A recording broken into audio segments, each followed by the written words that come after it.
Pinirmahan na po ng mga mambabatas ang BICAM report para nga sa 2026 proposed national budget.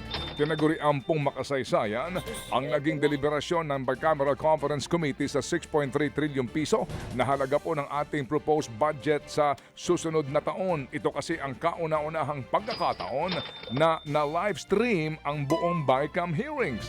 Para po sa budget sa susunod na taon, edukasyon daw ang nakakuha ng pinakamalaking alokasyon na aabot sa 960 billion pesos. Sa sektor po naman ng kalusugan, prioridad daw po ang zero balance billing sa mga pagamutan at pagpapalakas sa PhilHealth. Para po sa sektor ng agrikultura naman, popondohan daw po ang pagpapatayo na mas marami pong farm-to-market roads at irigasyon. Ayon po kay Senate Finance Committee Chairman Senador Win Gatchalian, isa sa malaking pagbabago pagdating po sa pambansang budget ay ang paglalahad ng detalye sa bawat proyekto.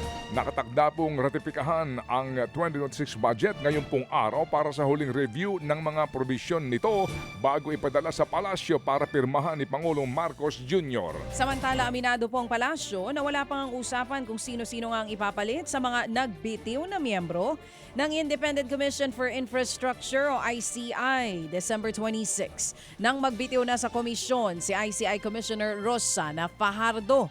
Sinundan niya si dating DPWH Secretary Babe Singson na nag-resign na rin noong December 3 at si dating Special Advisor Benjamin Magalong na unang umalis noong Setyembre. Sa ngayon po itanging si dating Supreme Court Associate Justice Andy Reyes na lamang ang natitirang miyembro ng komisyon. Dahil sa pagbibitiw ng tatlong opisyalis ng ICI, iginiit ni Senator Ping Lacson na dapat nang madaliin ang pagpasa sa panukala na magtatatag ng bago at mas makapangyarihang investigation panel sa ilalim po ng Senate Bill No. 1512. Planong gawing permanente ang itatayong Independent People's Commission o IPC. Hindi naman daw po bababa sa 5 cabinet secretary at ilang pang undersecretaries ang nabigyan ng bilyong pisong allocables sa ilalim po ng 2025 budget ayon kay Senador Pamphilo Ping Lacson.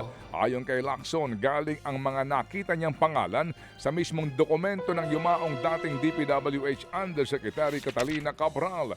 Bagamat walang direktang pinangalanan, isa raw sa ikinagulat ni Lacson ang nakitang alokasyon para sa isang ES na aabot sa 8 billion pesos. Meron daw higit na 30 billion pesos na inilaan para po naman kay dating DPWH Secretary Manny Bonoan habang tatlong sekretary po ang meron daw tig 2 bilyong piso.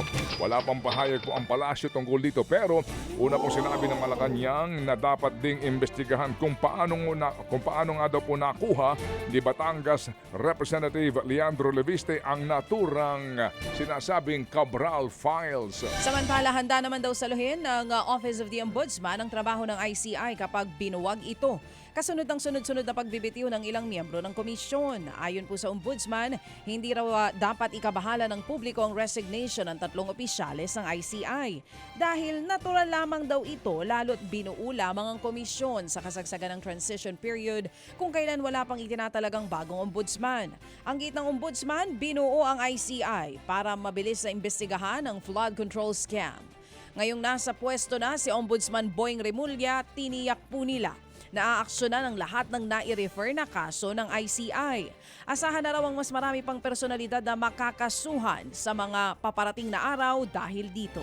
Sa iba po namang mga tampok na balita, umakyat po sa 112 na ang mga nabibiktima ng paputok bago pa man po sumapit ang pagsalubong sa bagong taon. Sa tala nga po ng Health Department, karamihan po sa mga kaso galing sa National Capital Region, Ilocos, Central Luzon at sa Western Visayas. Halos kalahati po naman ng mga naputukan ay puro bata na edad 14 pababa. At dahil dyan, muli po inuulit po ng DOH ang paalaala na mag-ingat at umiwas na lang daw sa paggamit ng mga paputok. Nakahanda na rin po ang mga gamit sa ilang pong ospital para nga sa mga mapuputukan. Gaya po na lamang ng ilang pamutol at panlinis sa mga sugat. Mga kapatid, brothers and sisters, saan ka pa? Dito na tayo sa totoo. Dito na tayo sa True FM. Mga kapatid, mag-subscribe and follow po kayo sa social media accounts ng True Network PH. Yan po kami. Hanapin nyo lang True Network PH, Facebook, Instagram, YouTube, TikTok, and podcast. Mapa Apple or Spotify man yan, mahahanap nyo kami. Lahat ng mga napapanood at napapakinggan nyo po sa programa, nasa social media accounts namin yan. So, paano mga kapatid? See you sa social media!